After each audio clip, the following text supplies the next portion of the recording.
I'm happy that Dr. Warren could explain to you those chakras about which I told you yesterday. Because in one short lecture, you can't cover all these points. And if you get your realization and you progress well, then you can listen to my tapes, which are in hundreds, and you can understand the knowledge is vast like ocean.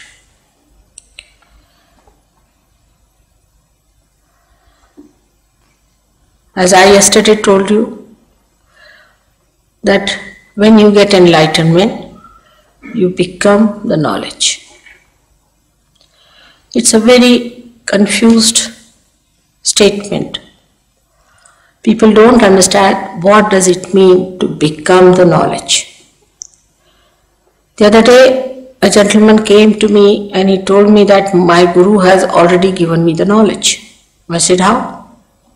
Because he told me I have given you the knowledge. I said, but still, how is it? It is knowledge. How do you believe that he has given you the knowledge? So he said, no, mother. He touched me on my forehead and I saw a light. I said, then still, you can see the light otherwise also. How is it you have got the knowledge? So he started thinking about it. He said that, what should happen if I get the knowledge? I said, see, this is another person sitting next to you. He's a Sahaja Yogi. He knows what Kundalini is. Also, he knows how to raise your Kundalini.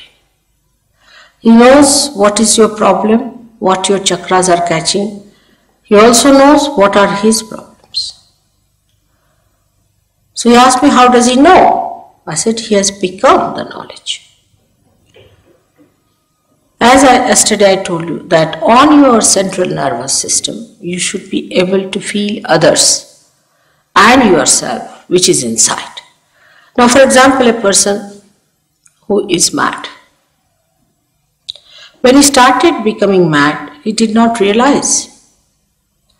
He did not realize he is already possessed and that he is getting mad and that he should have treatment. Nothing he realized. Gradually he became mad and he is in the lunatic asylum. Or a person who gets cancer does not know he has developed a cancer till they say that now it's hardly 15 days, you have to die. This is on physical level, mental level. A person who is egoistical does not know that he is egoistical, that he is oppressing others and others are a part or parcel of himself. Like Hitler never realized that he was such a horrible devil, that he will go to hell. And those who were around Hitler that time did not realize that a devil is growing in this society, that a devil is going to come. Nobody realized everything, and suddenly after 11 years he comes back as a horrible, destructive, satanic force. So, if you read the books written before his regime, they were actually supporting him. Because they said that we are getting decadent, our society is decadent, and we need a person who will take us to austerities and who will make us little disciplined. We need discipline, we must have discipline. And so they liked him. Even the young students liked him. When he went to the universities, he charmed them by saying we must have discipline, we should be austere, we should not eat this food, we should not eat that food, we should become very austere. And that thing was very much appreciated by the young people. They did not realize whether this man was a devil or not. Now, knowledge is such that in that you see the subtle of yourself and subtle of others. And the subtle of ours and the subtle of others resides in the chakras. These are the chakras which reside within us. And these chakras are the ones who cater to the need of any emergencies we have. For example, if you have to run very fast, we can run very fast. Our heart starts beating. The sympathetic goes into action. Then these chakras bring it back to normal by supplying proper energy to that part which has been overused. They bring it back to normal. When, say, on the left hand side and the right hand side, we have two extraction of the sympathetic nervous system. When this extraction is too much on the chakras, these chakras get separated. And there is a deity in every chakra. And when that deity sleeps off, there is a separation from the whole, because that is how we are connected with the whole. This is supposing is the vertebra, is like this. Once it is broken off, you are broken off from the whole. The control is lost. Once the control is lost, then you start working on your own. Once a cell starts working on its own, it becomes malignant. It loses that relationship with the whole which gives it balance, a sense of proportion and coordination, how much to grow, and that's how cancer is set in. In the society also nowadays, because the society is becoming ego-oriented, we go on saying, what's wrong? What's wrong in this? What's wrong in this? As today, just now, Warren was telling you that there is a dharma within us. We have got 10 dharmas, the 10 sustenance within us, the 10 commandments that we have to obey. Why? Because if you go out of them, then you go into an imbalance, and if the imbalance is set in, then you can develop any one of these problems which come out of imbalances. That is how we cannot cure cancer, because we cannot make the cells go back to its normal condition. At the most, what we can do is to remove the cells from the body who start attacking others and making them also ego-oriented. But we cannot make them again normal cells. Only through vibrations you can do it. Because when you vibrate these centers, they become more powerful, they expand their aura, so the circle that was small becomes bigger, engulfs both the sides and bring them together, and again the deities are awakened and the cells start getting the message from the whole. This is a simple principle which is a subtle principle. But a person who gets a cancer, how will he know he's got a cancer or not? Because there is no way of knowing it. But when you become the knowledge, you start developing the sensation on your fingers. And there are decoding words, decoding language, which tells you which are the centers catching and how to cure it. Immediately you are on the alert because you know it's happening. Now people who have, say, mental problem, they don't know they have mental problem. Some of them, they are not at all aware of it. But then they realize they have a mental problem. A psychiatrist came to see me. Today only he was with me. He's a Sahaja Yogi, and he treated some mentally handicapped person. He's a psychiatrist. So he finds always his finger shakes before me. This finger and this thumb. If this is burning or this is shaking, that means there's a possession working on you. A simple thing like that. Now this person can clear it out because Sahaja Yogi, it takes hardly 2 minutes to clear it out. But the person who has got it can be also cleared out, because once you know what is the center, and if you know the deities whom to awaken, and if you know how to awaken them, you get it cleared out. That's how mad people can also get cured. Now here there's a madman on the road. Just now when he was speaking, I was in the room. He was saying, you must seek Christ, you must seek God, and all those things on the street. He's himself mad. You see a mad leading others into what? Lunatic asylum? He's talking like that loudly. You must seek Lord, you must seek God. How? How do you seek?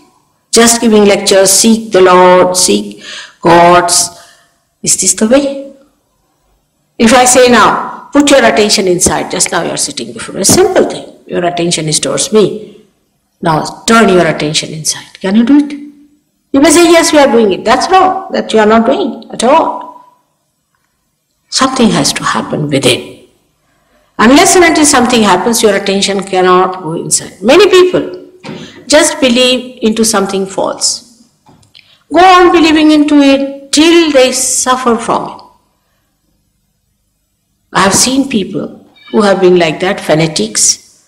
In their old age, they become absolutely either violent people or useless or aggressive or boring.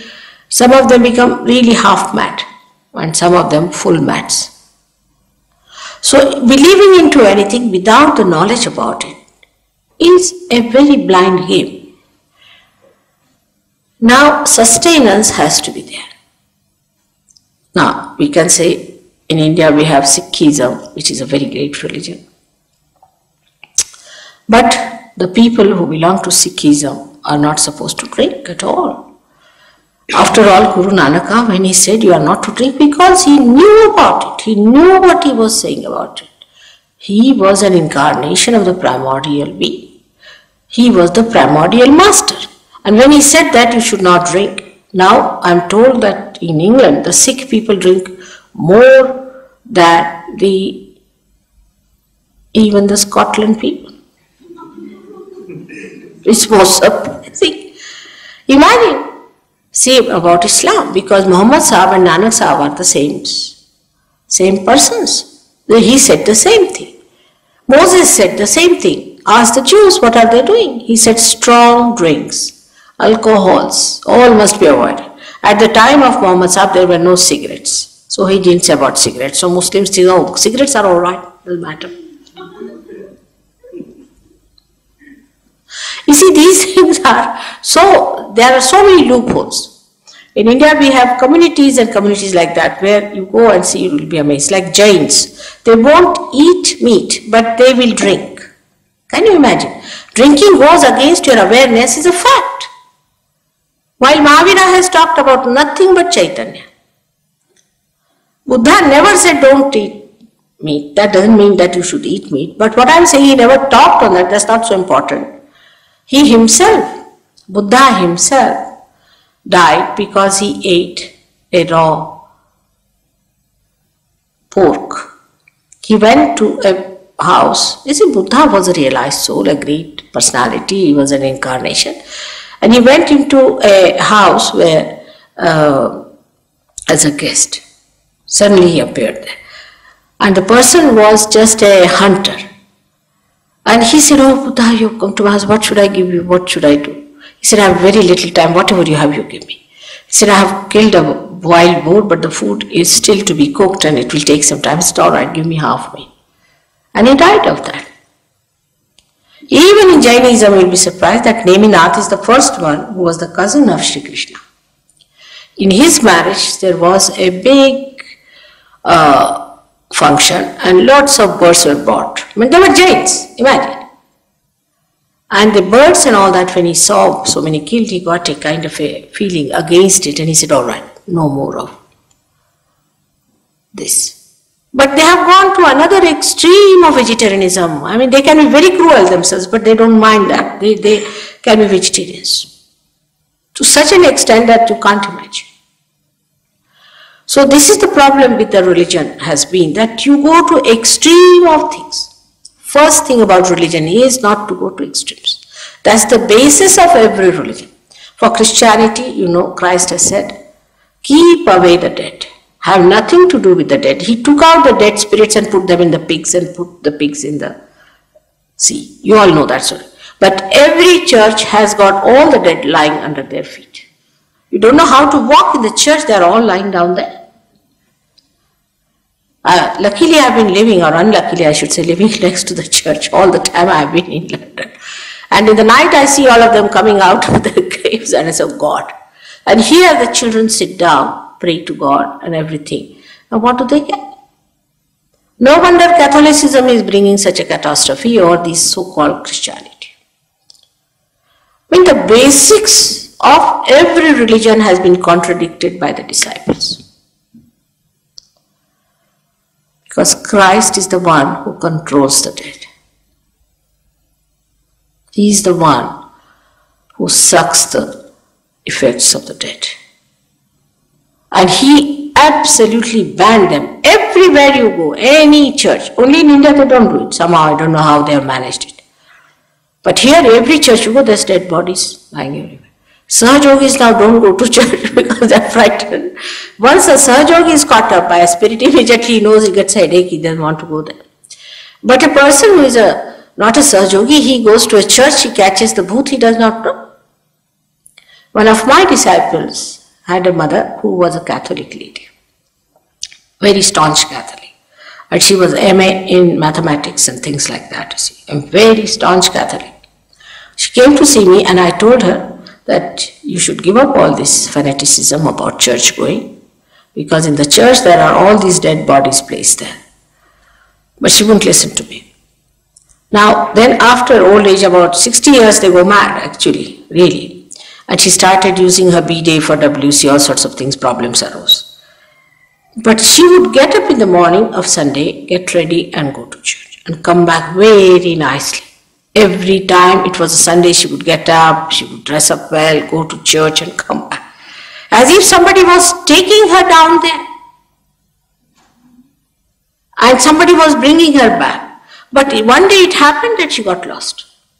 And this lady telephoned to the police and said, what to do now? This lady is lost and my mother is lost. And she got very worried. She telephoned to me. I said, you'll find her. She's all right, but she'll come. After 3 days, she came from somewhere, God knows. Came back. And again, she started the same things, using this for that and that for that, and absolutely like a mad person. But the police said nothing doing. Now you better put her in the old man's place. So she put her in one of these places where the old people live. Now, this Mari, my disciple, she told me it's most amazing. The people who are there are mostly Catholics or Christians. They are all mad like this. The nurses are having a bad time. But all of them get ready on a Sunday and go to a church which is specially made for them. Can you imagine? Just look at this obsession. It's an obsession with us. We must know these are obsessions. We are not free people. We are slave to these things. Now once you come to this side, the other side of slavery are our habits. They enslave us. They enslave us. I have seen now people, I once had a minister sitting with me, and Russian minister, very powerful man otherwise. And suddenly he got up, he was the host, suddenly he got up, oh, I must go. I said, what happened? He said, I am a sick man. I said, what's the matter with you? You see, I am a football fan and I can't sit any longer, the football match must have started. Imagine, he was the chief host. And so many people were there, he just couldn't sit. I mean, he could not glue himself to the chair and he wanted to get up and walk. And he just didn't know what to do. I was amazed. He had no poise, no control over himself. I mean, I just thought must be some possession from this football is coming to him, or what is it? But such a grown-up, mature person behaves like this. This is nothing. Other habits that we have are much worse. And they all enslave us. We can't live without them. Anything that is in this world is for us. We are not for anything. If anything can enslave us, we should know that we are the masters of everything. If a chair doesn't make you comfortable or uncomfortable, it's not important. What is important is that this doesn't enslave you.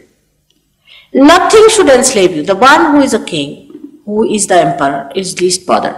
If you put that person on the street, he'll sleep well. If you put him anywhere, he'll be happy. That's the person is the real emperor.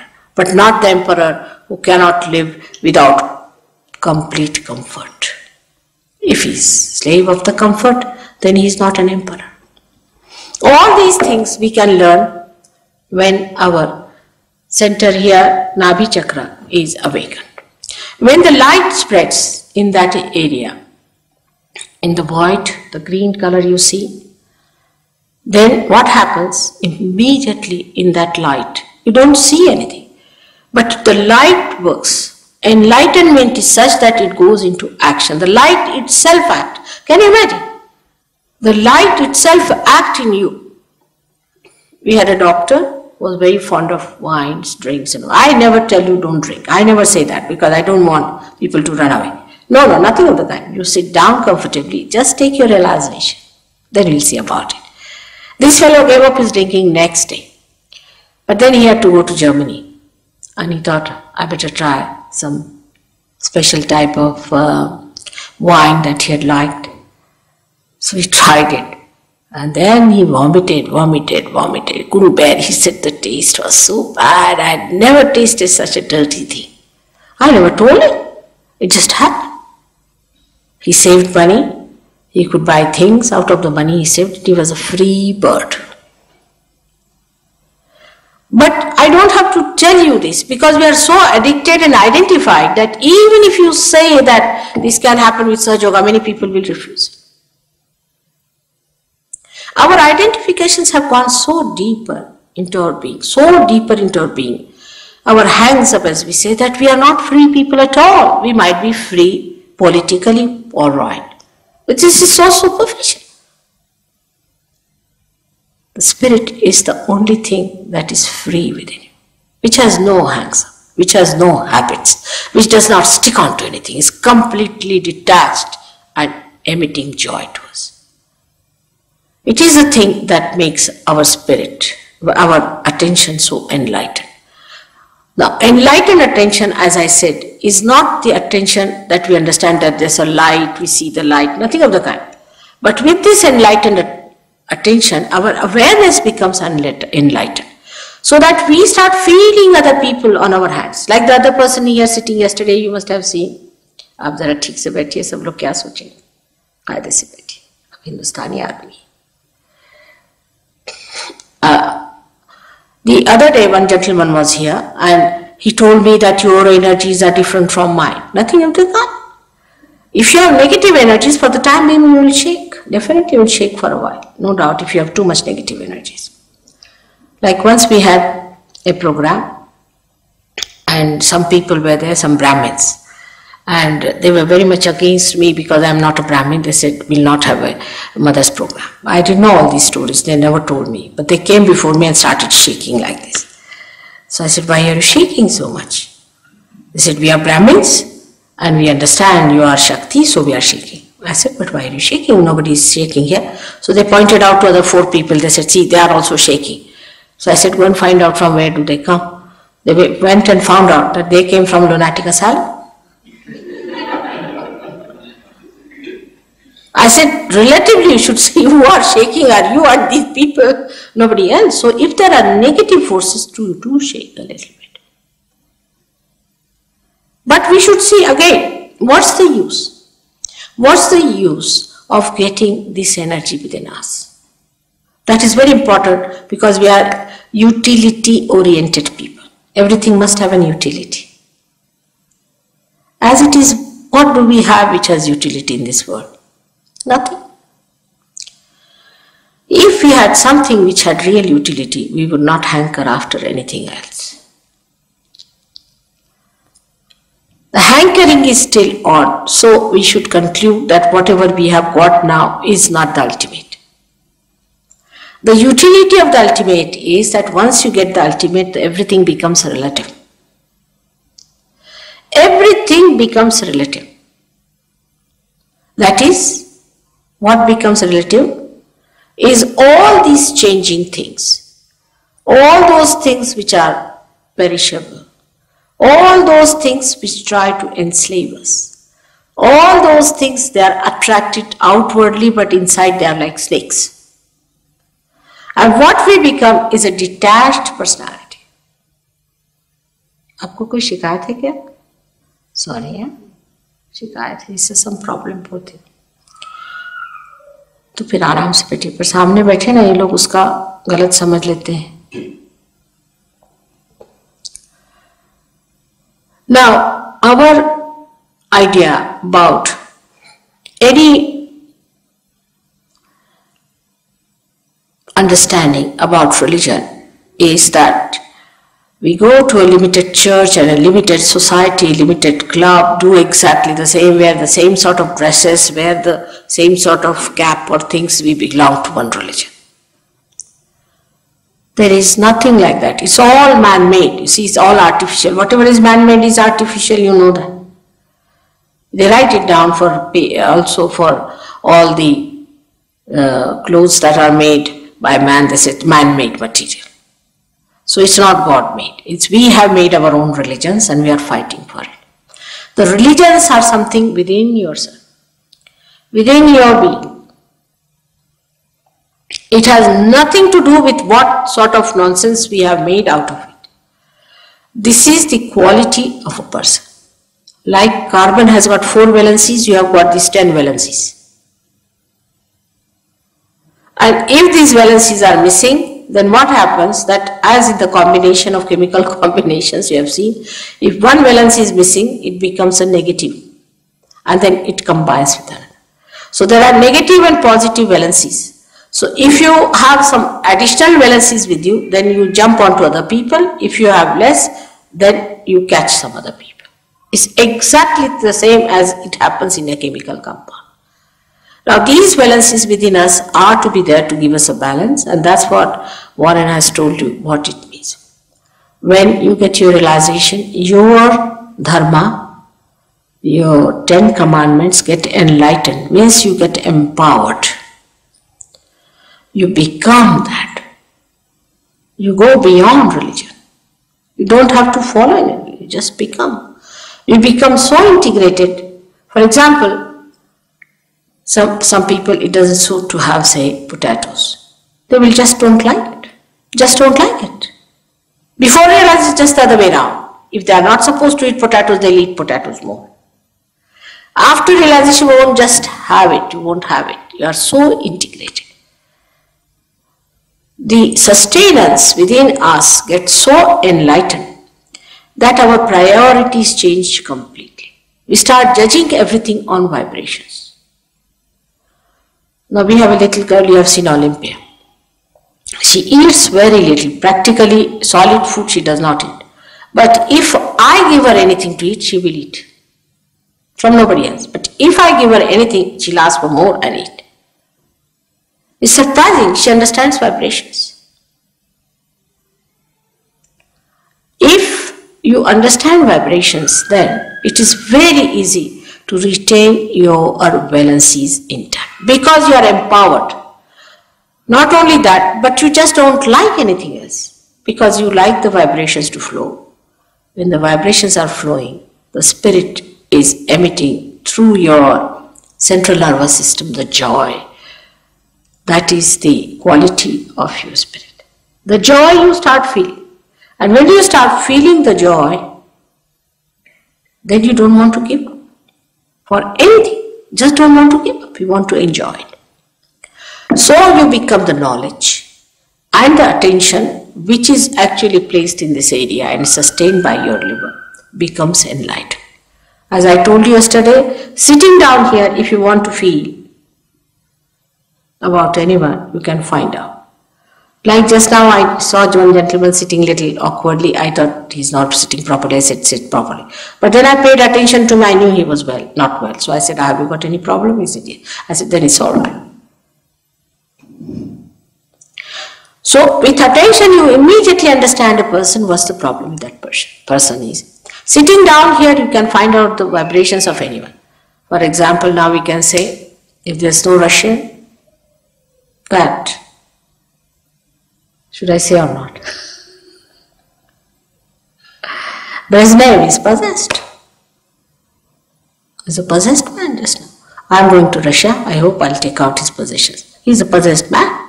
They are dealing in these parapsychology. Same in America it's going to happen. It's going to happen everywhere where you try to practice these spiritualists and all that, what we call Preta Vidya, Smashana Vidya and all that, which is absolutely horrible things. calling them with sophisticated names like parapsychology and calling by what other names they call it, charismatic movements and all sorts. It's nothing but spirits. Nothing but spirits. All these people are practicing nothing but spirits. They bring out the dead spirits and call it the Holy Ghost, imagine. This charismatic movement is another horrible thing. I don't know how to tell you about it, but I must say that the whole science has become so subtle that nobody knows that this is the scorpious, horrible satanic force that is working through us and attracting us to these spirits. Some people said, Mother, there are good spirits and bad spirits. But why? Why go to the dead? You don't know which is good, which is bad. How will you know? Why go to the dead? We have to be in the present. We don't have to be in the past. So that's one thing happens when you lose your valencies, that you go to the left. When you go to the right, you may be very austere, you don't eat that food and this and that. You may become a very ego-oriented person. You go to another side called supraconscious, the collective supraconscious. The left side is the collective subconscious and the right side is the collective supraconscious. When I started my work, I decided not to talk about these dead spirits. I said I'll manage without that. But it's not possible. For 3 years I never talked about it. I didn't talk about the deities, I didn't talk about anything. For 3 years I managed it. But then among us a lady came who was practicing all these things. And she possessed so many people. And thousands of people used to go to her. She would tell them which horse will come first. Where is the money lost? All sorts of things. And thousands of people used to throng, Here we have so few people, but let some tantrika come in, you won't be able to control your traffic. This will be the condition with any one of these horrible people coming in. And this lady really made me talk of these things. And that's what it is, they exist. So going to the left or to the right, you go into a problem because you enter into an unknown area which is very dangerous. Very dangerous. For your information, cancer is caused by left side movement. I have not seen one patient of cancer who has had no such experiences. For example, these fake gurus or this initiation by these horrible people or reading the books of these left-sided things like, what's his name is Rampa, Sampa and all these so-called Buddhists. Any one of these things can cause cancer. And recently I saw a very good film on this. By your television here, English television, they showed where some doctors had made an investigation and they said that they have seen that the cancer is triggered by some proteins which they recognize. They call them as 52, protein 52, 58, that's the name they give. But they recognize that they are coming from the area which is built within us since our creation. So it is the collective subconscious. And they have pictured also, photographed. So now, though, what I have said about 10 years back, they are saying now, but they are reaching that point. They have to just cross the limit. They have to just get the realization. And because the doctors cannot reach that area themselves, they cannot cure cancer. At the most, they may stop it, they may try to reduce the possibilities and all that, but complete cure they cannot give because they cannot extract people from that area altogether. They can always be drawn into it if that area is made like this. It's very interesting to see how these things are caused within us. This center is one of the most important center because it gives us our seeking, and our pure seeking should be for spirit, for nothing else. But those people who go wrong, all that you see in such people who have bent their forehead before wrong people, They develop a ridge on their head. And there are 11 centers here, which just come out like a ridge. And these are the 11 centers called as Ekadasha Rudras, which are responsible for the destruction, the ultimate destruction, the Kalaki as called as, or what you call the Maitreya, or the coming Christ on the white horse. That ridge once set in, it starts developing more and more, and destruction is made. I must say, from the unconscious, many people get ideas. I have seen people drawing or showing some pictures where they show a very devilish person with a horrible this thing coming out and a squarish thing. I don't know how they get these ideas, but that's a fact. Now, the destructive forces are also on action. They are also working out their forces. We have to be very careful. We are very precariously placed. Formerly, if you had gone too much to the left and right, you would have been not so badly off, and people didn't care also so much. But today, you are so precariously placed and you are so sensitive and vulnerable that you have to be extremely careful. The rate of destruction is set in very fast, and the rate of construction has to be set in much faster. If you see along, when I see what is constructed, nothing. If you read in the newspaper morning till evening, one good news will come that the princess has delivered a beautiful boy. The rest is horrifying. You ask them to publish something nice. I told them to publish about Sahaja Yoga. They are not interested. They are interested if there's a mishap, an accident, some people died, some people killed. They want to put all these photographs, how the people were killed and what wars took place, this and that. They have no time for some good news, some good message, something of hope. They don't want it. That's how you see any organization that is working out today, how they are building up ego-oriented organization. Even charity organizations are nothing but ego-oriented ones. I have myself been with many associations like that and worked with them. I was amazed. These people had no charity in them. Charity is something that should come as compassion, should just flow from it. But it is some sort of a camouflage for earning better position or a better status and all nonsense going on. A person who is charitable is actually a person who just flows. Who is the other to be charitable?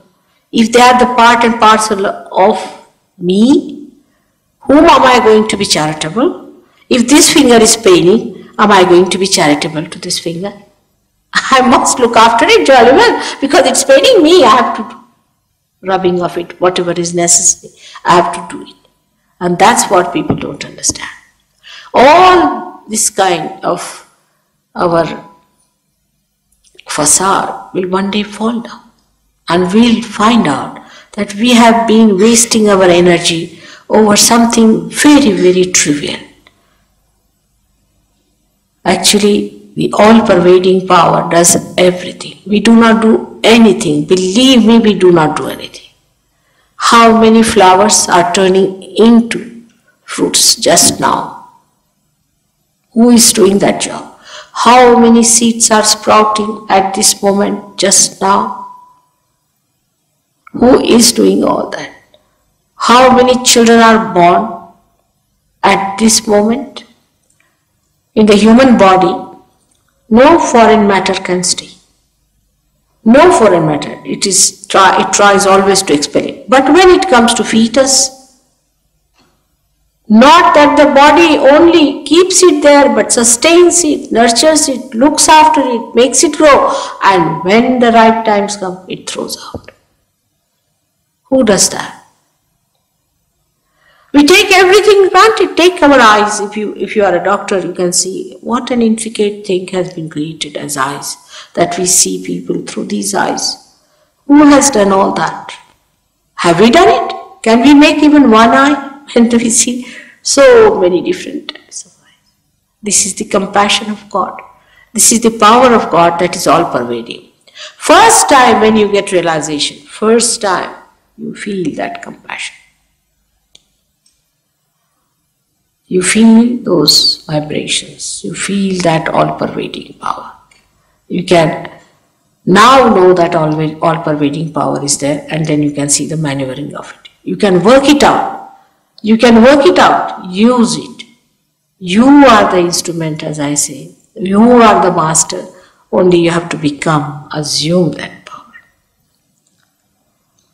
Warren, I hope, has told you how he came to me. I don't know if he's told you. He just came with a phone call.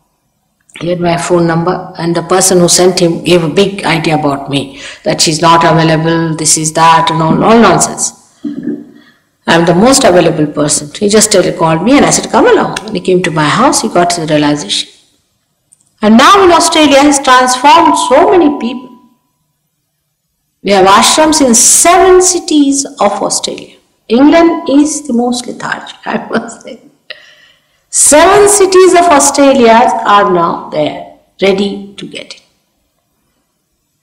There are so many people working it out, because once you get the light, you give it to others.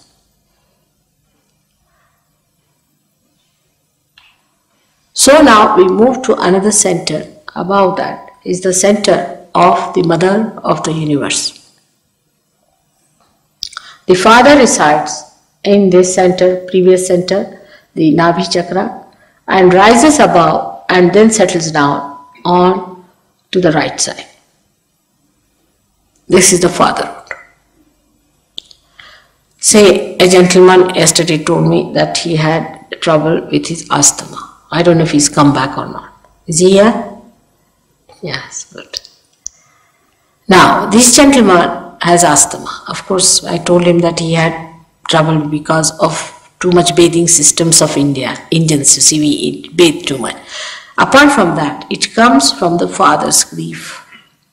His father had died, and the father himself is not willing to leave him, is worried about him.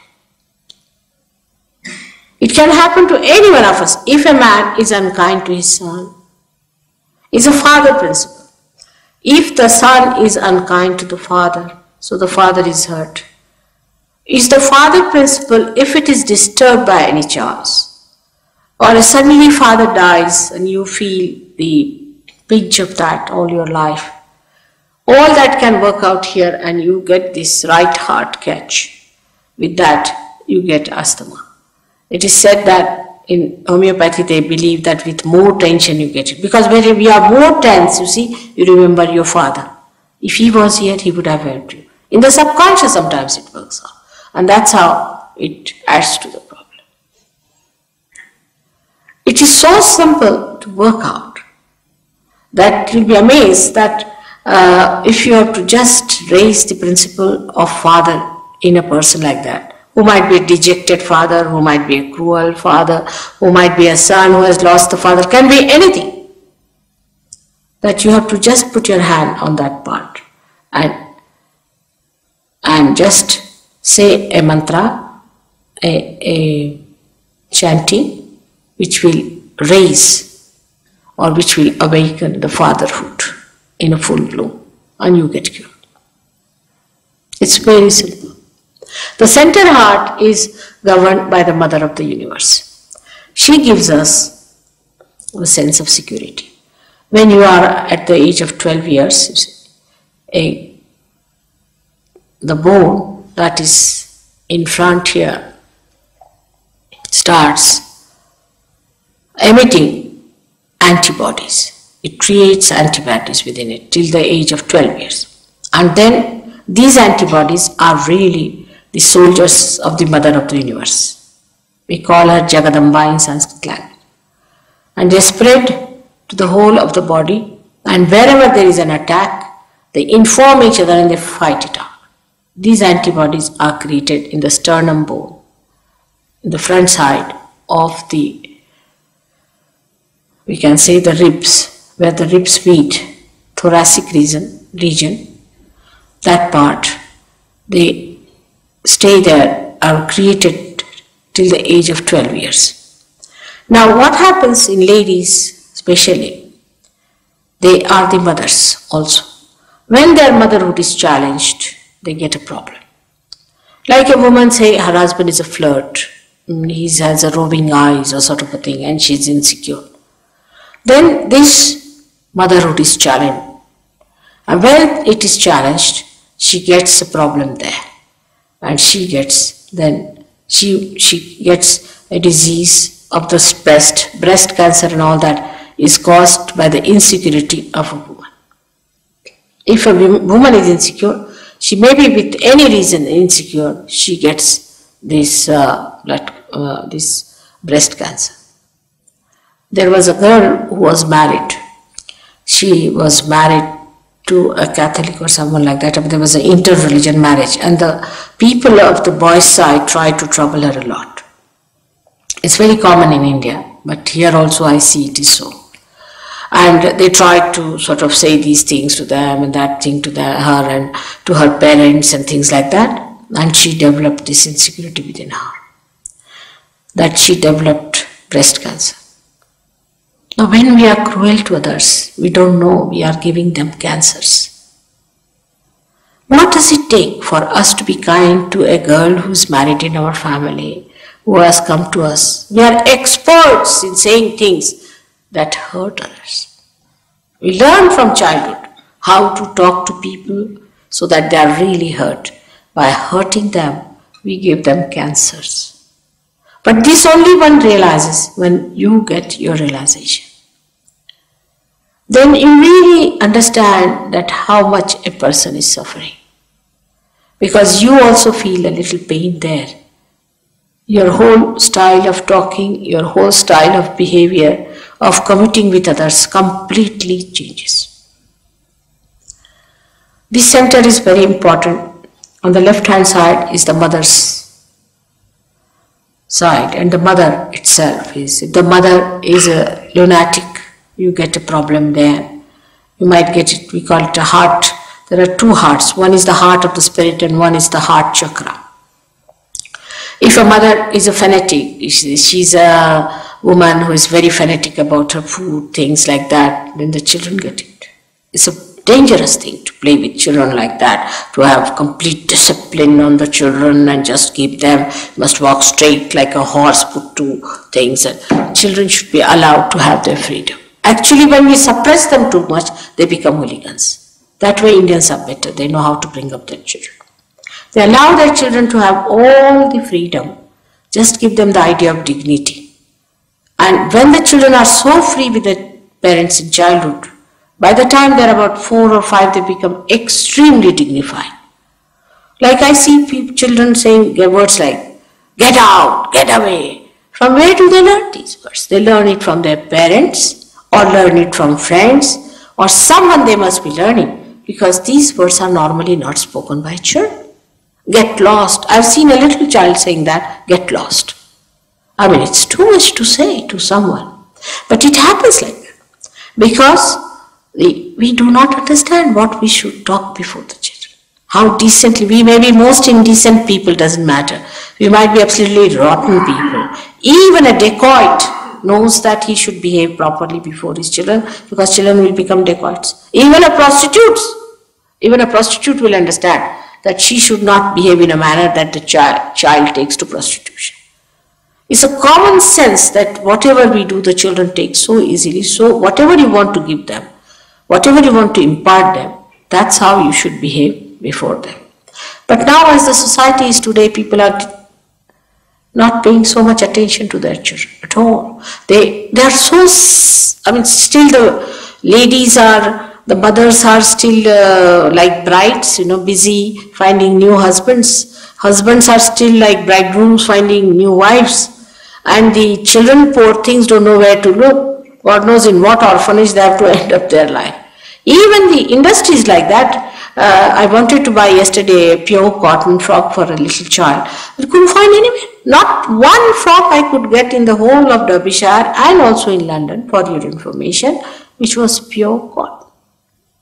We don't think that children can't bear this artificial man-made fiber. It's very dangerous. It's very bad for their skin. When you were young, you used cotton. You had mills of cotton here. And why give this horrible stuff to your children, which you never had? By the time they grow up to your age, they'll have all blotches on their faces. They'll be, I don't know what diseases they may have of their skin. No one realizes this, the kind of panties you are using, the kind of things you are using for them is very dangerous. I don't know what's going to happen to them. The things they are using, you never used them when you were young. Believe me. And these are the times when they really require complete attention. And these are the times when they are absolutely tortured. Even the industry is not worried about them. Why not make some cotton clothes for little children? Actually, I would say the government must pass a law that no children's clothes should be made of any artificial things. You can have the elders with that, doesn't matter. But for the young children, you can't give them atomic bombs to wear. This is too much. And these modern times, I think, are the cruelest for children. That's why very few children want to be born in these advanced countries. We have to bear the load in India. If you are not kind to children, imagine 2 children are killed by the parents. What sort of a society we have? Every week in London city itself, I used to think in England, but they told me it's in London city 2 children are killed by the parents, but I have not heard a single case like that in India. With this cruelty towards children, I don't know what women are up to. When are they going to take their figures and their duties and everything in front of God? Such cruelty exists, such self-centeredness. Then with all this, the children develop this trouble and they have palpitations. They have very weak hearts. They are in your trust. God has given you such beautiful children that you should thank Him for that. They are not some surplus quantities have come to you. It's a blessing to you that God has given you children. If one woman in India doesn't get a child, she'll go and weep and ask every god and every prophet and everyone that she should get a child. While in Germany, it is going towards -5% growth now. They pay to a woman who has 5 children as much as the Prime Minister or even more than that, but she won't have. She says, I lose my figure. Where are you going to take these figures? I don't understand. What are these figures for? Who is interested in your figures? Why? Why should we make ourselves so cheap? We are mothers and we should be proud of our motherhood. Motherhood is the highest thing a woman can achieve. I mean, I have achieved it because I am a mother for thousands. And I think that's the greatest thing that can happen to a woman is to be a mother. And mother and a guru, you can imagine my plight, is much worse. That you have to tell your children something to be done and you love them so much that you don't want to say that. Then you have to play some little sweet tricks with them to bring them round. It's such an interesting and a beautiful life to be a mother. We should be proud mothers. But I would say the men too are to be blamed because they are not interested in mothers. They are interested in younger and younger girls. It's a sign of perversion, I tell you. It's a sign of a complete perversion. At the time of Muhammad Sahib, there were many women and very few men because so many were killed. So Muhammad Sahib did not know what to do. So he thought they were pragmatic, as I told you yesterday, that with the society one has to be pragmatic. So he said, all right, we have to have marriages because without marriage, any relationship of any kind is adharmic, is against the Valencies. So he said, we must have marriage. All right, now we have many women. So let us have distribution of women according to the men we have. If you have more men, then we'll have the other way down. But we have to marry. Means we have to take a collective sanction. A collective sanction has to be there to be blessed. So he said, all right, marry 5. But he himself, you see, was surprised at that time. People were so sensitive, they would not marry young girls. The old men would not marry young girls. They said, how can we marry these young girls, you see? So he said, no, all right, I'll marry one. Because where will these young girls go? There are no young men left. So what to do? But these days, if you ask an old man of 80 years, he would be very willing to marry a girl of 18 years. Stupid old fool, I call him. Because he doesn't understand. He doesn't understand that this girl is not going to respect him as a husband, and he cannot enjoy the life of a husband. He is a grandfather, or call it a great-grandfather. He should behave like a great-grandfather. That's an ideal relationship he should have with a younger girl. All these ideals are confused today. Our relationships with others, every woman has to be attractive. Why? Every man has to be attractive. Why? For what? What are we going to achieve out of it? What is the utility? The attractiveness is all right as long as you are not repulsive. As long as you keep the ideal relationship with others. If the relationship becomes nothing but like a dog and bitches one, it's better not to have this kind of an idea. It's absolutely wrong to run after something which is not our way. Human beings have to live with dignity and with complete sense of idealism as far as their relationship with each other is concerned. If you just say, what's wrong? Then it's anarchy. Everything is wrong then, and everything is wrong. It's not one wrong, but everything is wrong. But if you want to have a flowering society, then you must keep to your ideals of your family life. That's a very important thing, but it happens to you as soon as you get realization. I don't have to give a lecture on that. You just do it. You just become very nice husband and a very nice wife. Beautiful families can come out of Sahaja Yoga. There are so many, you will see that. There are so many beautiful families now in Sahaja Yoga, and now the great children, the great sages who wanted to be born are being born to them. Many great children want to be born in this England, and there are many who are born. But I don't know how they are treated. If people understand them or not, they have no vibrations to see if they are sages or not. But born realized children are so many in England that I am regretting sometimes the way they are treated. Nobody knows they are born realized. The way they talk nothing but wisdom. All these children are being insulted and humiliated by us who are so ignorant about them. I must say they are very brave. They are very courageous to take birth in the countries where they are not appreciated and looked after. Another extreme is in our country, I should say, where people will sell their whole country for the sake of their children. I mean, that's going too far. That's another nonsense we do. But something in between is that you love your children, respect them, they are your trust, they are realized souls, they are sages. They are the foundations of the new world that is going to come. And this is what it is a mother has to learn. The dignity of a mother must be respected. I am sure you all must have respected your mothers very much. But now, as mothers, I don't know if you will be respected. Once this is established that a mother itself is the highest position a woman can reach and she is to be respected, all the priorities will change among women also. Because what can they do? They have no place as mothers. So they just get fed up of their children. They think, what's the use of this motherhood? Is a thankless job. All this can only change when man changes within himself. When the transformation takes place. Just now, it is just one of the sermons that you could hear somewhere in a very, I should say, an orthodox place. But the whole, this orthodoxy becomes part and parcel of you, and you become so much tuned with it, absolutely tuned with it. You like it.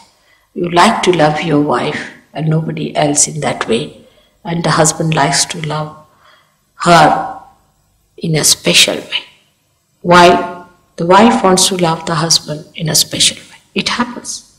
There's no insecurity, otherwise you come back home and you find your wife has eloped with somebody. Imagine what a situation it is.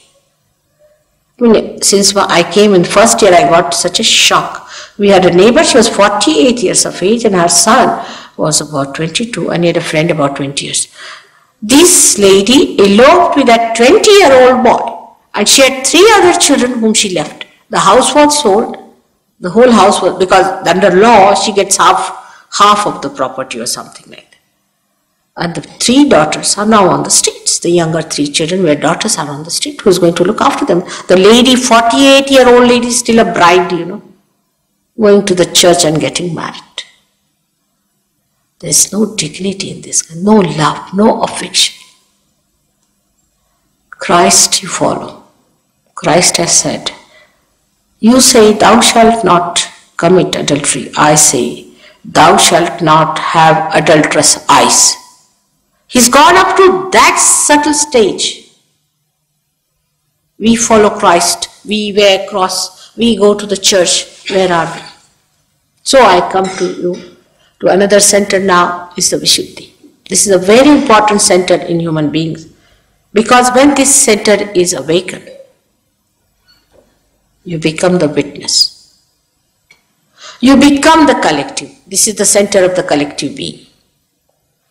You become, again I say, you become the collective being when this center is awakened. It's a very important center. And now as I am with you, I must tell you about what we suffer from, and what Indians suffer from, or the Eastern people suffer from is another thing. For example, Eastern people suffer from too much talking, right side Vishuddhi we call it. And the Western suffer from not talking at all, especially English, they never talk. Actually you have to pinch them. They never laugh. That's the problem, is they'll just smile, and it's regarded good manners, but it's sometimes very boring.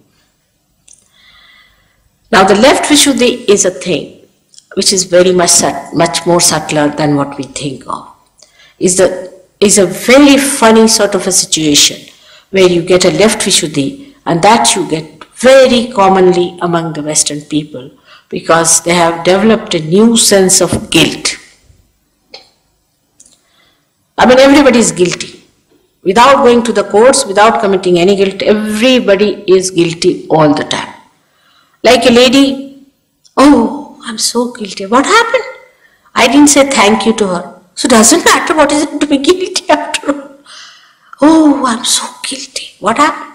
I spilled some coffee. It's all right, doesn't matter, it can be cleared out. What is there to be guilty? But it is an unknown guilt people have. They don't know why they are guilty. Why they are getting all the time this feeling, oh God, I should not have done it. I should not have done that. What? What guilt? What guilt we can have? And this guilt is a horrifying thing.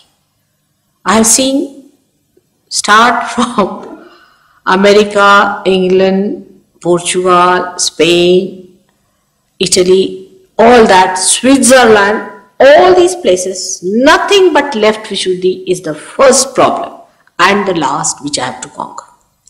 One lady got up and she said, Mother, I am guilty because of Vietnam. I said, Vietnam? It's finished long time back now. What are you going to do about it? No, but I'm guilty about it. But why? What are you going to do about it? How are you concerned with it? What is your relationship with it? Why are you guilty? I just feel guilty. I said, it's nonsense. Like that. Everybody has developed this. Now from where does it come? Let's see the source. The first source comes from Bible, which is very wrongly interpreted, saying that you are a sinner, a born sinner. I mean, absurd. What it means is that you are the one who is only aware of the sins, not the animals. You are the one who is aware of your ignorance, not the animals. You are the one who is aware of your blindness. Others are not. Animals are not. Why? Because within you is developed that I-ness. That I-ness, as I told you yesterday, is developed because of the ego and superego meeting here. Because you raised your head. Because this chakra was to be enlightened. You raised your head, and this ego and superego went and met here, they calcified, you got your I-ness, and that's why you think I've done wrong or I've done right. Animals don't think like that. They are not bothered. They have to do what they do, they want to do. They never sit down and say, I'm guilty. Have you ever met any animal who says that? Except for the human beings, all the time. Now, this has come to, it's a myth. It's a very big myth with which you are living. It's absolute myth, believe me. There is nothing like guilt. And this guilt is eating you off all the time. It is making you an inertia. It is making you feel so much lost. And this center is very important to be opened out. So first of all, before I start any program, I tell them 1 month I should say, Mother, I am not guilty, Mother, I am not guilty, 16 times. That's the punishment for being guilty. If you are guilty, you must go into punishment, alright? So this is the punishment for you, is to say, Mother, I am not guilty, Mother, I am not guilty. Say it 16th time, and that's how you get rid of it. It's so practical, it works out. With that you get spondylitis, you get pain in the heart, you get this hand, what you call frigid hand, all problems you get with that. And that is all because of this mythical guilt you are working on. Now, the another myth comes, the source of it, I think, is the psychologist, the so-called psychologists. They have no sense of psyche because they have no way of entering into psyche. What they are doing is recording, finding out, and trying to cure people. How many mad people have they cured? Sahaja Yoga must have cured hundreds. How many mad people have they cured? They have not cured anyone. On the contrary, if you go to a psychologist, you might become more mad, the way they are mad themselves. Because the psychologists, when they talk to people, they don't know they are dealing with pathological cases, abnormal cases. And when you deal with the pathological cases, you yourself get intoxicated by that, or you can say that there is contamination and you don't know how to protect yourself. Jung is the only psychologist, I would say, because he was quite a perfect person after he got realization, who talked of it, that a physician can get sick. Now they start becoming pathological, like poor this Freud, half-baked. He is the one who started talking about sex and things like that, but he himself was a perverted man. He died of cancer. What did he get in his own life? He was such a perverted man. I mean, imagine, he was a wretched soul who died of cancer. How can he guide you on any point whatsoever? Now, whatever he talked, we took him as Bible. More than Bible, people believe in Freud. More than Christ, they believe in him, actually. And if you reduce it to a minimum sentence, you can say he made everyone a sex point. You are nothing beyond it, nothing more than that, nothing else but that. Imagine to reduce your dignity to that level. As a mother, I just give him a grace mark by saying, poor fellow must have dealt with pathological cases and he was caught up and he gave these wrong ideas to people. He dealt only with the psyche, with the left side, which is also starting from there, but ends up there, ends up into your superego. So, sex addiction takes you to superego, means it takes you to your subconscious mind and to your collective subconscious. Now, all your problems you are having or sex are because of this. Emotional behavior and all perversions take you to collective subconscious. There was a girl in India which is very abnormal. She came to me and she said that she wants to be with men and she wants to be with girls and she wants to marry a girl. She wants to dress up like a man. I said, really? So I gave her some Sahaja Yoga treatment and I found that there was a man in her. She was reduced to nothing. It was a man who was possessing her. And she was given these ideas through that man. And that's how she was talking. She was a possessed person. All these abnormalities come because you get possessed. There was a girl in Cuba who came to see me from Cuba in America, a short girl, very petite, small, good-looking girl.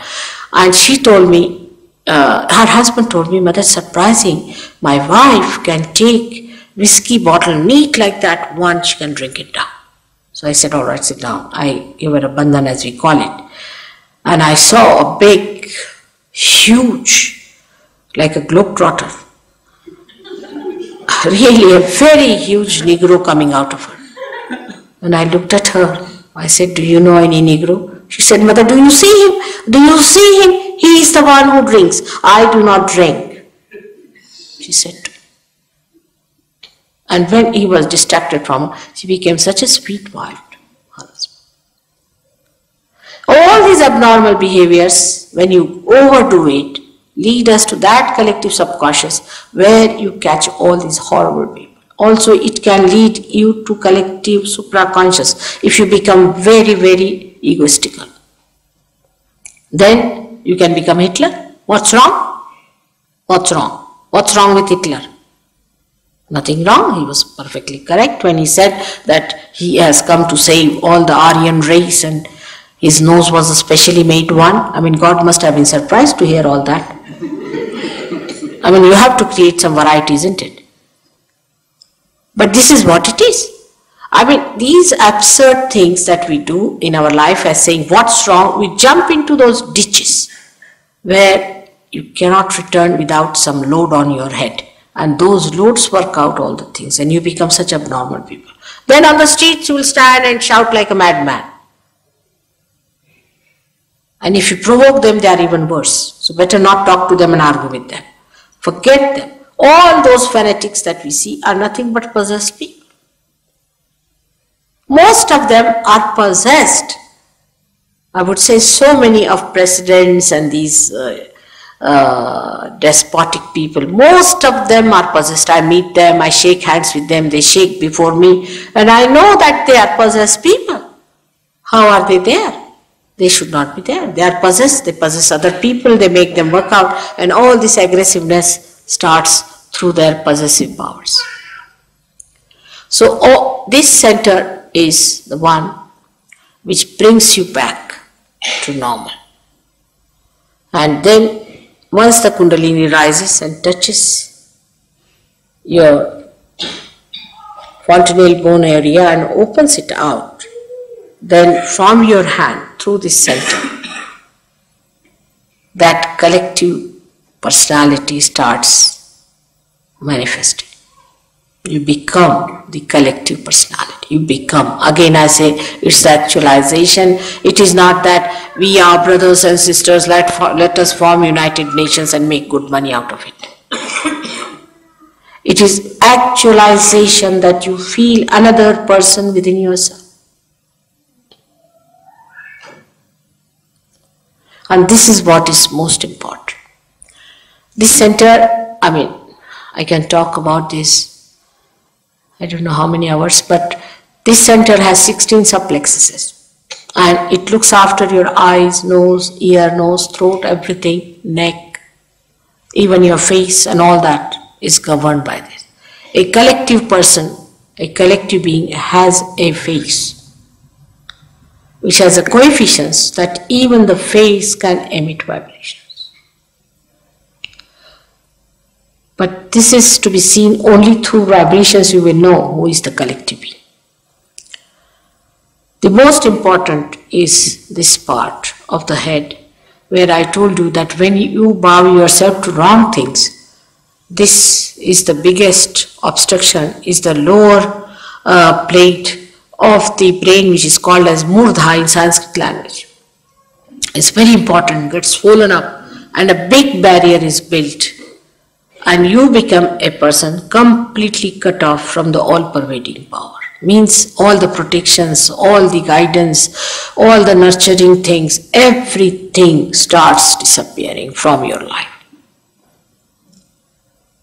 Now we go ahead with that center to the center here, which is very important and which I must tell you, though it's time to finish this lecture, is the center of Agya, which is placed in the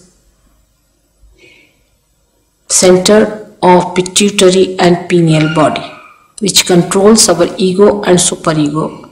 Between the optic chiasma, a very subtle center exists. Some people call it a third eye, but the third eye they see is not the one I'm talking about. The third eye means the eye which sees inside, not outside. This center is very important and is adorned by the deity of Mahavishnu according to Indian name and English name is Lord Jesus Christ. This is a very important center. Now seek your Lord. Where do you seek Him? Where does He exist? He is to be awakened and He resides here. Because most of you are coming from that background, I want to talk about it. Though Mahavira and Buddha, both of them also reside within us. Mahavira resides here and Buddha resides here. But Christ resides here in the center, inside the brain. Now this is a very important thing which all the Christian institutions have missed about Christ. That Christ is to be born within us, that He is to be awakened within us. That is only done through Kundalini awakening. And once He is awakened, at that point, the ego and superego both are sucked by Him as a result of His awakening. And this is a very big thing. That's why I said, I am the door. But very nice, they crucified Him. But that crucifixion was also a drama, because ego and superego has pressed these points so hard that to pass through that, you needed somebody to be just divine. And He was Omkara Himself, the divine personality, who never died and passed through that. Krishna has said, who is at this point, has said that Nainam Chidanti Shastrani Nainam Dahati Pavaka. He said, this divine power, this Omkara, never can be killed by anyone. It cannot be destroyed by anyone. And this itself took the birth of Jesus Christ to create that passage for us. And that is the thing He proved, that it cannot be killed. But they are all one and related to each other. This you will discover in Sahaja Yoga itself. Because once that a pod is established, you have to ask questions. What is the relationship between Jesus and Krishna? And you can discover eternal vibrations. They are all related to each other, very closely. Christ has said, those who are not against me are with me. Nobody has tried to find out who are those. It is said in the Bible that I'll appear before you like tongues of flames. Nobody tried to find out what is that. Or tree of life. This is the tree of life. So He is to be awakened within you. That's the main point that He said, that somebody will come and awaken it so that you will know my Father forever. Now, which one of the institutions which are running in the name of our Lord Jesus Christ are doing that job? What they are doing is having a fete or a carnival, collecting money, building churches, this, that. You have to build every human being as a church by awakening Christ in them. That was what was meant by baptism. But who did baptism in the real sense is the Kundalini awakening, where it comes on the fontanelle bone area, which is called as Brahmarandra, and breaks through that. Who has done that? None. I went to a church called Unity Church. They have united all the churches, I believe, and also united all the ghosts of the world. All kinds of fake gurus are there. All kinds. They have no discrimination of any kind. I was so amazed, Christ. He was not so diplomatic, I should say, because the way He lashed at these people, and then He said, if they are hot, we can manage them. Means if they are hot, means they are cut up, we'll manage them. If they are cold, we like them. But if they are halfway, I spit them out of my mouth. These are His words. Because these half-baked people, compromising with the devil and talking of God, how are they going to deliver the goods? Why not awaken your Christ within yourself and see for yourself?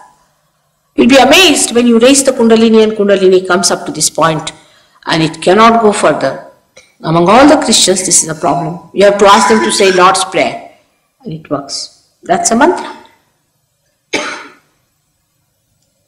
At the time when this center is Gati, because Krishna is a collective being, Allahu Akbar means the same. You have to put your fingers into ears and say Allahu Akbar. realized souls, and you get the Kundalini rising. You can see the pulsation of the Kundalini at the triangular bone, you can see the rising of the Kundalini, you can feel the breaking of the Kundalini at the Sahasrara, at the point where it comes and breaks. So you enter through the gate of Christ, who sucks these two institutions and makes the way here.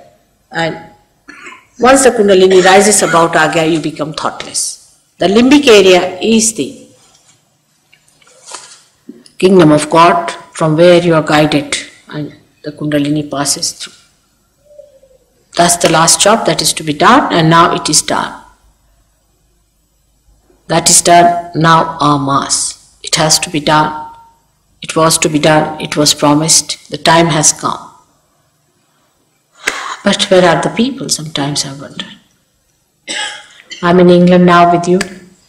You'll be amazed that in India, these people have seen thousands and thousands are there to receive realization in the villages. Here I find people don't want reality. You should have a circus. At least English people come, but Indians, very few, and they never stick on. It's so amazing, I can't understand. It's amazing how things work out. When are we going to take to it? I mean, it's free. You don't have to pay anything. It's your own. It is spontaneous. It is there. But still, they get realization, they get lost. It's something so surprising. I've been working here, you won't believe, 10 years now. 8 years? 8 years. For 4 years, in the first 4 years, I had 6 people. They would come up, go down, come up, go down. I said, what sort of people? 4 years. Can you imagine? In India, I go for 3 months and I get thousands. Is it that there are very few who are going to be saved? As told by John, he said only few thousand are going to be saved. Is that what we are going to do in the West? But England is the minimum. You'll be amazed. Even Italy is better. Switzerland, Geneva, so much better. What's happening? Here they run after a man who is asking for a Rolls Royce. A fellow who asked for a 59th Rolls Royce, they starved themselves and made a Rolls Royce for him. And when he came, they gave him the Rolls Royce, imagine. They said he's a perfect master. There is no pure intelligence left in the mind to understand that how can you get spirit for this nonsensical Rolls Royce. At least Derbyshire are not, people from Derbyshire should not be impressed by that very much. Because they make it here. You cannot make God, can you? You can make Rolls Royces, alright. Can you exchange Rolls Royce for God? They are running after such horrible things, like horrible another thing that somebody is trying to teach you how to fly. The wife of the director is sitting here, who started suffering with epilepsy. Her husband got epilepsy, her daughter got epilepsy. They all were epileptic and they were paying thousands of pounds, 3,000 pounds to fly. And they started hopping themselves like a frog. Imagine. With pure intelligence, you must ask that guru to drop himself from the leaning tower of Pisa. I think it was made only for that. And see if he can fly even 1 inch higher. Why not use your intelligence? You are supposed to be the most balanced and intelligent people. Yesterday I told you that you are placed. The most important place in the universe is the heart. England is the heart of the universe. And the heart is lethargic.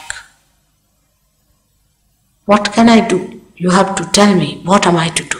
To pump this heart into reality. There are seekers, I would not say there are seekers. When it came to hippism, thousands became hippies. But all absurd things they accept very easily, and why not the thing that you are seeking?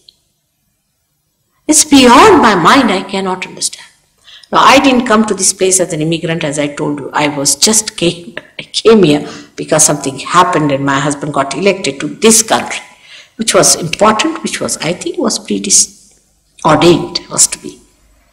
But I have to implore you now to take to this and understand that this is what William Blake has told you, that the prophets are going to be in this country, that the God of men are going to become prophets and they are going to have the power to make others prophet. That is Sahaja Yoga. There's nothing else but this. He has promised so many things. He has even described the house where I lived. He has described the house that we are occupying now, exact position. He has described the ashram where we lay our foundations to. Into such details that I am amazed. Such a great sage and a seer was born in this great country and nobody wants to see through. Now what am I to do? I hope very soon people would realize that they have to take a very big role, a very important and vital role in the transformation of the whole humanity and saving of this disastrous time. They are the ones who have to lead people into the kingdom of God. I can hope and bless that. May God bless you.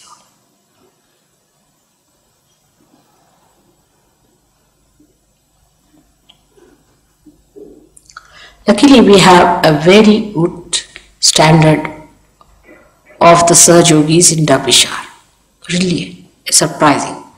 And Blake has mentioned Derbyshire very much. They wanted me to come to Derbyshire. I said, Birmingham has been sufficient for me and I will not go to Derbyshire. They said, Mother, please. And then he said, Blake has mentioned you come to Derbyshire. That's how I am here. And I hope that this center will definitely create very good Sahaja Yogis.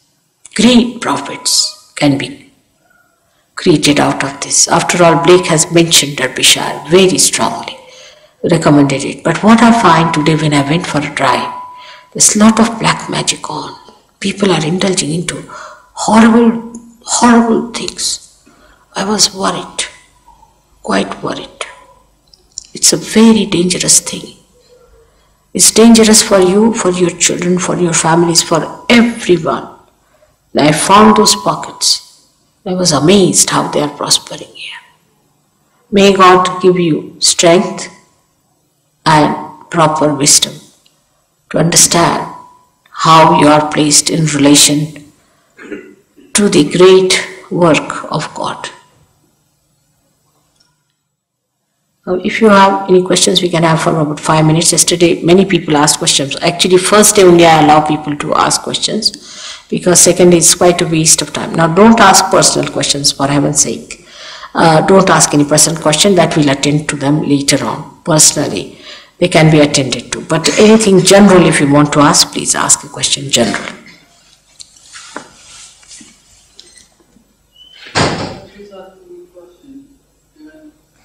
Have you seen God yourself? Is he an Indian? Have you seen God yourself? Why do you ask this question? Are you authorized to ask that question? First you see your spirit and then we'll talk about it. Why should you ask such a question? Are you an Indian? Yes, sir. Then at least keep some manners. Please be seated. This kind of an arrogant question should not be asked. Have you seen God? Why should you ask me such a question? What authority have you got to ask that question to me? I have to ask you a question. Have you felt your spirit? Alright? First feel your spirit. That's why Buddha never talked of God. I yesterday only told you. Because suddenly you want to see God. Have you got eyes to see God? You can't see me, even how can you see God?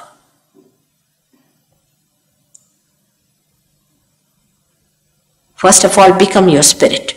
Then we'll talk about it. A little child won't go and talk to a king and slap him on the face, will he? Is he supposed to do that? We must know our boundaries, our maryadas. Especially Indians must know. I'm surprised sometimes to ask such a question like that. Have you seen God? Whether I have seen it or not, why should I tell you? But what is he saying? Leave it, please. Let's have another question. Doesn't behave you. It's very arrogant. I'm surprised that you've learned such ways here. It's never done by an Indian. It's very embarrassing. Any other questions? Just imagine, if I've seen it, is he going to believe me? Or not seen it?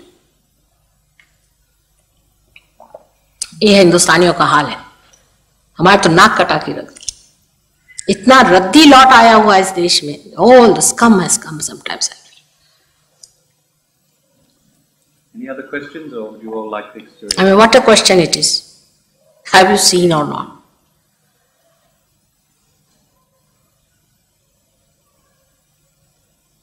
Okay, everyone slip their shoes off, feet on the floor. Just simply rest your hands on your lap.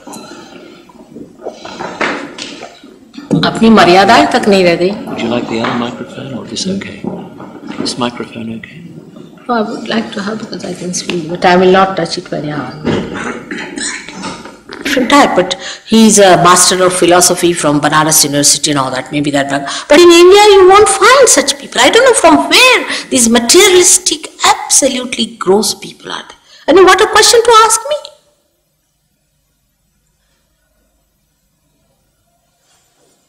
It's never done.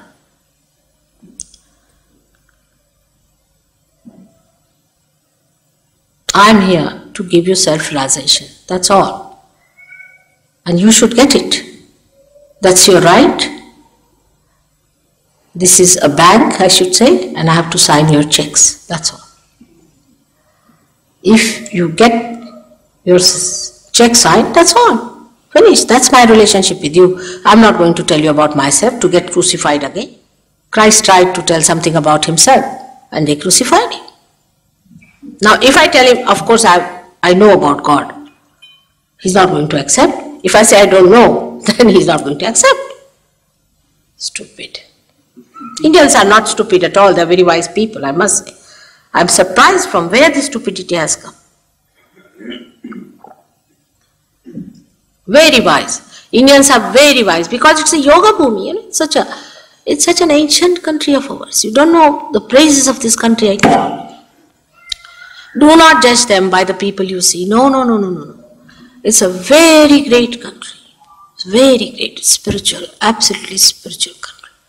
See, these are, I don't know what's the matter with the very superficial people have come here. Extremely superficial. There are some great souls also, I say. But don't judge. Don't judge that great country. Once I was going to India with my husband and told him, we have touched our country. He said, how do you know? I said, see the vibrations. The whole country is vibrating. The atmosphere is vibrating. He said, really? I said, you go and ask the pilot. We were in the first class, we went down and I asked him. He said, sir, we just touched it about a minute back. Such a great country like that. The Kundalini of the universe resides in that country. Can you imagine? The Kundalini. And they have no desire to seek. That's the power of desire that resides there, and they have no power to seek. क्या करें? किसके सामने रोएं? I'm myself surprised. And those who have come also like gurus, horrible people making money. I'm ashamed if I am an Indian by any chance, or if, as I'm ashamed, I sometimes feel, what have they done to what we had? We have such a tremendous heritage. You are just the shoot, you are just the outside, you are the tree, we are the roots. You can't live without us. We are your roots. And these roots I see, I can't understand.